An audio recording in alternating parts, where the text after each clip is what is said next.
Deep beneath the icy waters of the Baltic lie the torn remains of a giant German ocean liner. The vessel was to have been the salvation of thousands escaping the wrath of the advancing Soviet army, her dash to freedom cut short by 3 Russian torpedoes. Join the sea hunters as they explore the site of the greatest single shipwreck tragedy in history, the wreck of the Nazi liner Wilhelm Gustloff. It was history's greatest single disaster at sea. A single ship struck down, carrying over 10,000 men, women, and children to an icy grave. Yet somehow, even with this appalling loss of life, this disaster remains little known. Could it be because the sinking occurred at the end of the long war, when the world was weary of death? Could it be because the victims were at the time the enemy, and this made it easy to forget? But the Wilhelm Gustloff's tale of freedom won, then lost, must be told, to keep alive the memory of the thousands who lost their lives that dark, cold January night.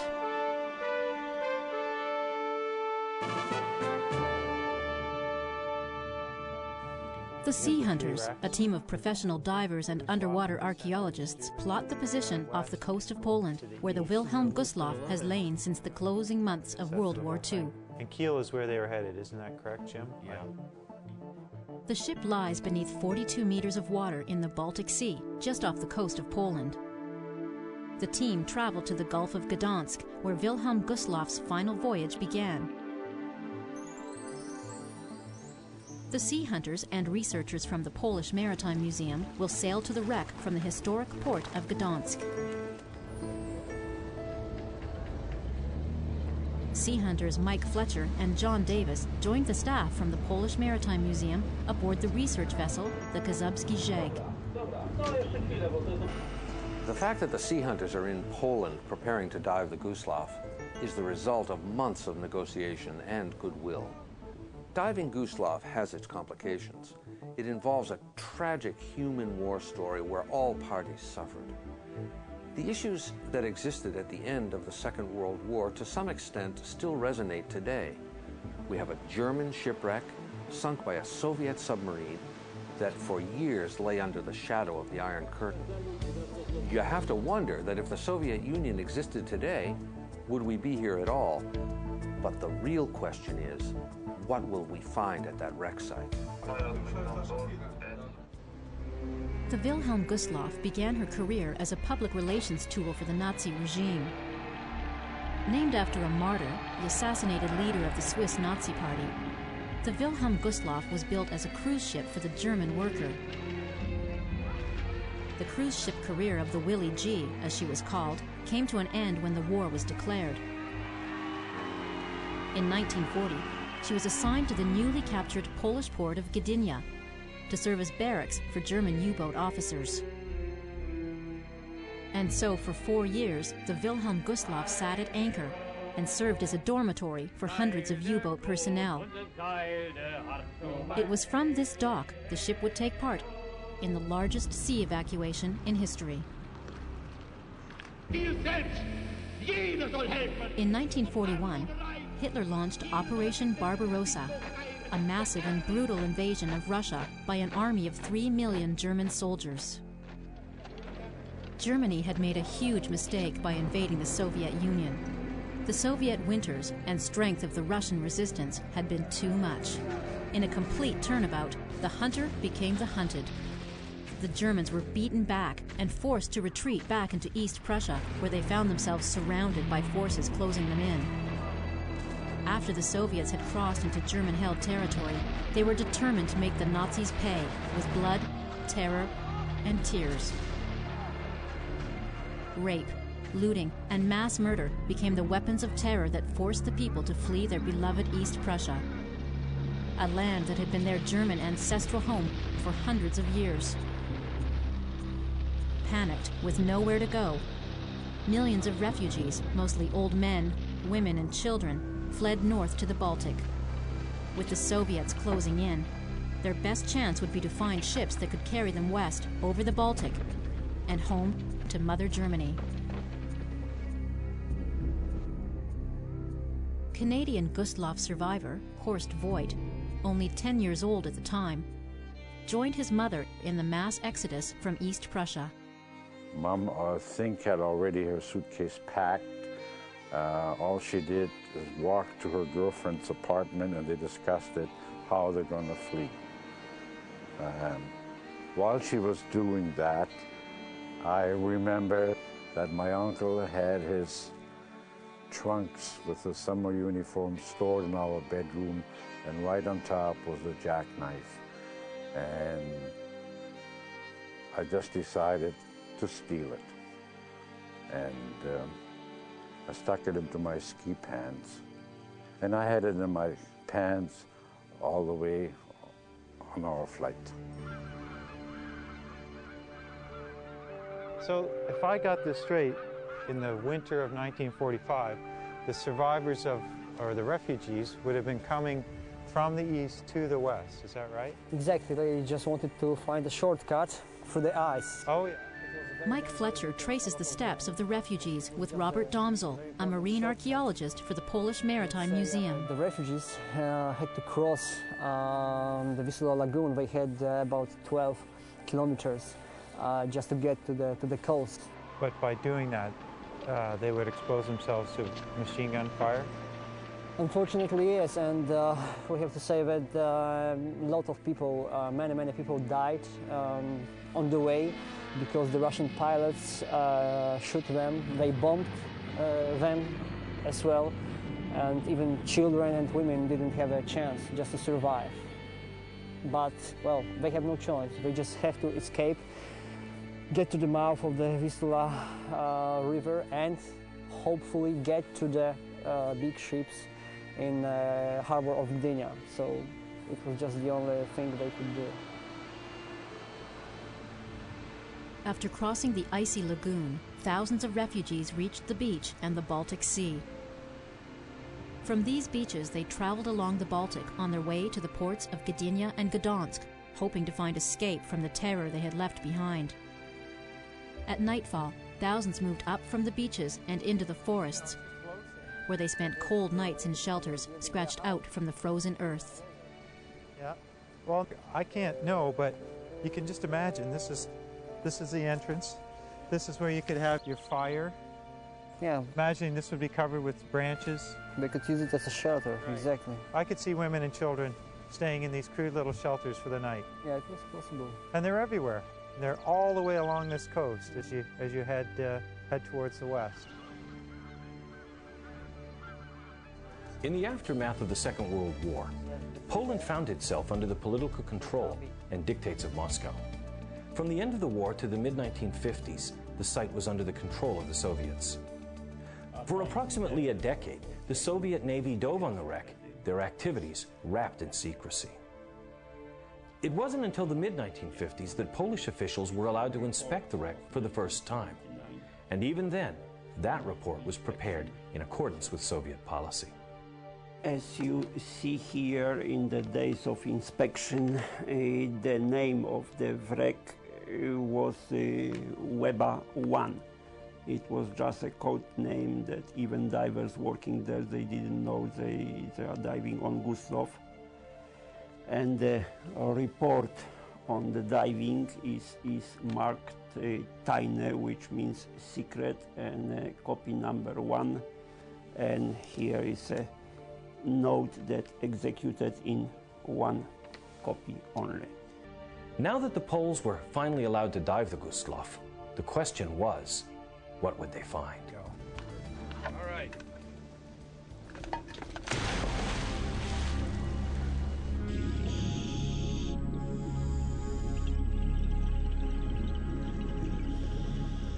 The first dive on any shipwreck is always problematic, but the Gustloff was especially so because here we had a huge ocean liner in relatively deep water. It was totally dark down there. Our first dive, we landed not on the wreck, but off somewhere on the bottom. It took us many minutes just to find the wreck. And although I was prepared to find a wreck that didn't really resemble Gustloff, I wasn't prepared for what I found. It was a mass of twisted and broken steel, nothing that resembled a ship. It took us several minutes just to orient ourselves, to know where we were, to try and get a sense of what was the stern, what was the bow. But there was enough structure, even amongst that mass of metal, that I finally realized I was on the bow. Now I knew which way to go to dive on the stern, the area that Stefan had suggested would make the most interesting dive. And as we moved aft, we found more and more of the same, twisted and broken metal, evidence of a force way beyond nature. We saw evidence of cutting torches. We saw evidence of explosions that had burst outward from the hull. Something almost inexplicable had caused all this carnage.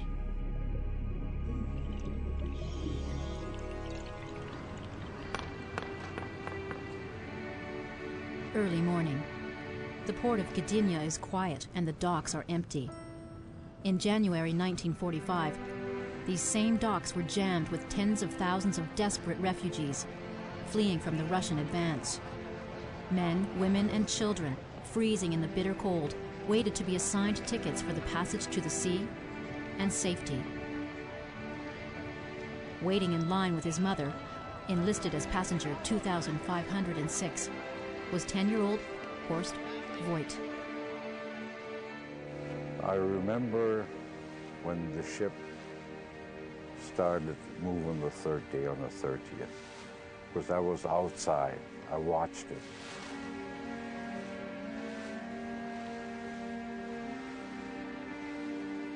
Once you got out of the harbor, past the light tower, you had the feeling that you were on the way of safety now. Every nook and corner was filled with men, women, and children. When the ship finally set sail, it is believed that well over 6,000 people were on board a ship built for a maximum of 1,865. As the liner made its way out of the harbor, she was forced to halt by a number of small boats filled with more refugees begging to be taken aboard. No one will ever know just how many more came aboard. By the time the ship had reached the open sea, it is now believed she was carrying over 10,000 men, women, and children. Once at sea, the rough waters caused a wave of seasickness among the passengers huddled in the hot, stuffy cabins. The temperature outside had dropped to a bone-chilling 17 degrees below 0 Celsius. But even with the miserable conditions on board, there was comfort in the thought that soon they would all reach the safety of the West, far from the approaching Russians. But the Russians were closer than they knew. Lurking nearby was the Soviet submarine S-13, under command of Captain Sasha Marinesko. Marinesko was a brilliant submarine commander whose rebellious behavior had earned him the wrath of his superiors. His presence near the Gulf of Gdansk was contrary to his orders, but he was convinced that this is where he would find targets for his torpedoes. The night the Gustloff went to sea, her captain made the decision to run out into deep water. According to standard wartime practice, he would now have to follow a zigzag pattern to evade submarines. But this he did not do. Another choice he made was to run with his navigation lights on. These decisions had fatal consequences. On this same night of January 30th, the S-13 had surfaced nearby to charge her batteries when her lookout spotted Gustloff's lights. As Marinesko watched the giant ship sail into the darkness, he felt confident that the waves would hide him from the enemy and decided to attack the liner on the surface. As the huge vessel crept into the night sight's crosshairs, Marinesko gave the order to fire. 3 torpedoes leapt from the submarine and streamed towards the Gustloff. In the next few minutes, the Wilhelm Gustloff was transformed into hell on earth.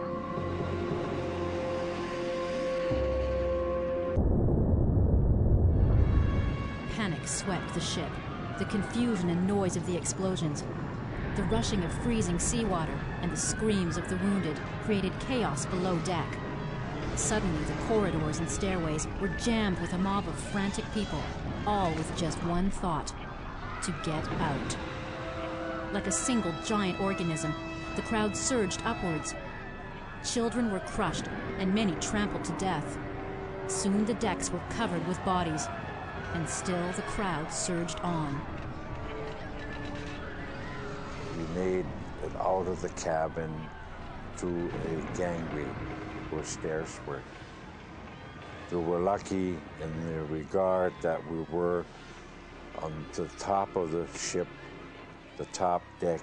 We were lucky that we were on the port side, because as soon as the 3 torpedoes hit the ship turned. And since each side had 11 lifeboats, we were on the lucky side, because the other side, none of the boats could get loose. We had to walk downstairs to get to the rescue boat, okay? Then Mom and her girlfriend and Dad and I, we were choosing to get onto the boat. So they lifted us into the lifeboat, and eventually, after it was filled, they lowered us. The boat is full of about 50, 60 people in the boat. And all of a sudden, they started to scream, "The ropes are frozen to the boat. Who's got a knife?"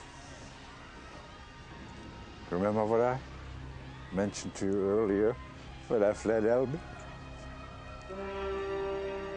That knife I stole from my uncle. I had it in my pants. I gave it to a man. Eventually they cut the ropes, which were, quite thick, obviously. And that's why I'm alive today. Captain Robert Herring, in command of his vessel T-36, was escorting another German warship nearby. He answered Gustloff's distress call. The surface of the water was covered by heads. Alive, dead, I don't know. Covered by heads. One head beside the other. The saving of the people is very, very difficult. This is first to overcome the height from the water surface to the boat. Also on my so-called small boat. 2 meters or something you have to do that when frost is and so. An amazing way you get rescued. When the ship stands still, it doesn't go forward and backwards. It goes sideways and sideways. And as the ship comes down, they grab you and they pull you up. And again, the law, kids first. So I was one of the first or second child that was pulled up. No, still fighting with myself what to do. There was something we observed on the bridge, that 2 torpedoes came to us, the water. 2 torpedoes. Left on the starboard side, one a bit more back and the other direction to the boat. Torpedoes. And the only possibility I had at that time to give the command, hard starboard, maximum speed ahead. Which I did. And if you do this with a boat like me, something happens, of course. It was, of course, terrible for the refugees, which were nearly close to be taken on board and so, but what can you do? It's terrible. They took me down into the engine room. They dried me off and gave me a blanket, and it was so warm in there. Oh, I can't remember. It was so warm, it was so comfortable. And one of the shipmates looked after me and asked me, is there anything you would like, son? And I said to him, yeah, I'm hungry. Can I have a marmalade and sandwich? And he managed to get that. Loaded with survivors, the T-36 left the disaster scene at high speed. 564 confused and frightened survivors found refuge on the boat. The next day, the team will make a second dive. Now that they know the orientation of the wreck, they have positioned themselves to dive the stern.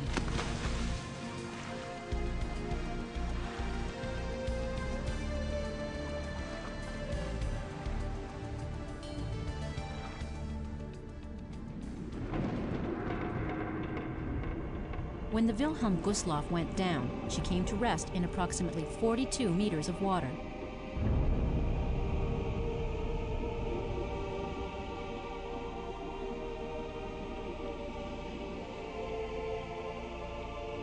Descending on Gustloff in daylight was a totally different experience. And yet as we descended deeper and deeper and we lost all natural light, you're immediately taken back to that first dive. And all those psychological and emotional feelings that you had returned.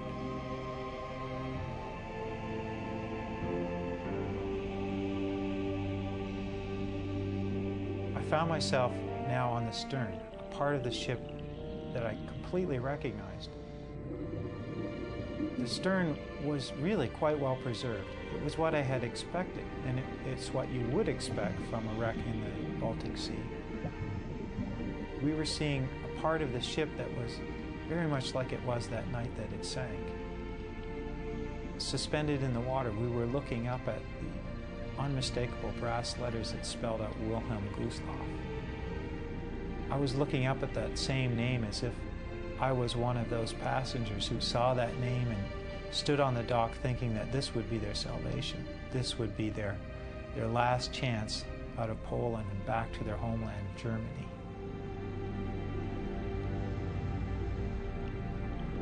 And then we ascended that deck, tipped hard to port, climbed towards the starboard side, over the starboard rail, and down over that aft section.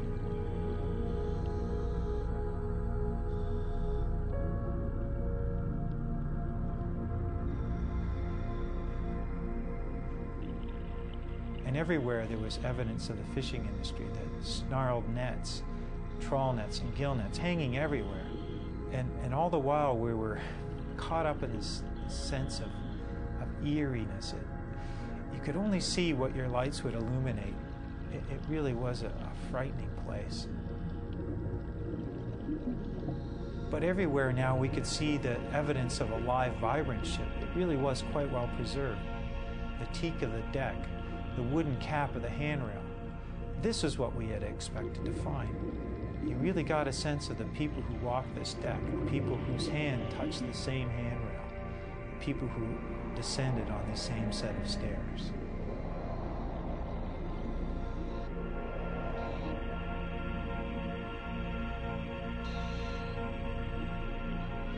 And as I descended deeper into the ship, as I went from one deck level to another, I saw the fixtures and the fittings of the ship, the evidence of the washrooms and the cabins.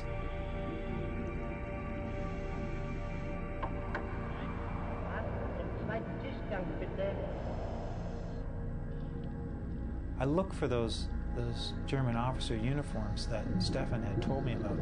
None of that existed. As I ascended deeper, it became not unlike the center of the ship, twisted and broken. And then eventually we hit bottom. We were as far and as deeply penetrated into the ship as we could go.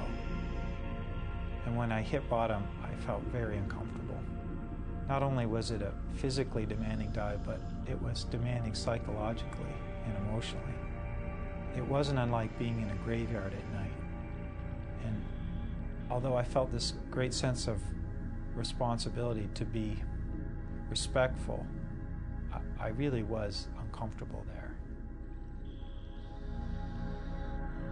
If we were going to find evidence of the dead, this is where it would be. This is where perhaps thousands of people have been trapped and taken to the bottom with Gustloff. And I dove on many shipwrecks in the past and seen evidence of the dead. This was the Baltic. If a body of water would preserve evidence of those people that would be here. And yet, there was no evidence of the dead. In fact, there was no evidence of passengers. There was none of their possessions. All the thousands of things you associate with those thousands of passengers were gone. There was nothing. You're left with this question of where could it have gone? Certainly, it couldn't have drifted out of the ship. For some reason, the Gustloff had been stripped of everything associated with humanity. During the 10 years which followed the war, the Russians were said to have accessed many wrecks in the Baltic. Many of these wrecks could have been laden with human corpses. Some wrecks which were loaded with thousands of refugees and sunk during rising or removal. The wire baskets were collected to the outlets of pump. Because the remains of human beings and with all the belongings and pieces of clothing and all the dirt and garbage in the ship's hold, especially one vessel sunk in Świnoujście port, which was raised by the divers I met, and I talked to them, and it was experience they were talking about still 50 years later. There are still many unanswered questions surrounding the sinking of the Wilhelm Gustloff. Did the Russian submarine commander, Marinesco, believe he was firing on a German naval ship armed with soldiers? Or did he know it was packed with defenseless refugees? Why did the Soviet government strip the Gustloff of its passengers and their possessions in the years following the war? And perhaps the most important question of all, why does our history of World War II continue to ignore this horrific event? The sea is our greatest battlefield. It's also our greatest graveyard. The wreck of the Wilhelm Gustloff was the worst recorded maritime disaster, overshadowing the better-known sinking of the Titanic in 1912. The loss of the Wilhelm Gustloff in 1945, at the end of the Second World War, in many ways characterized the brutal, vicious nature of that global conflict. Commemorating the disaster by laying a wreath in memory of the dead, it's a reminder of how a ship like this, sitting on the bottom of the ocean, can be not just a frozen moment of time, but a reminder of the way things were, and hopefully, of lessons to be learned. Sitting in the depths of the Baltic, the rusting bones of the Wilhelm Gustloff are a potent reminder of the ultimate cost of war.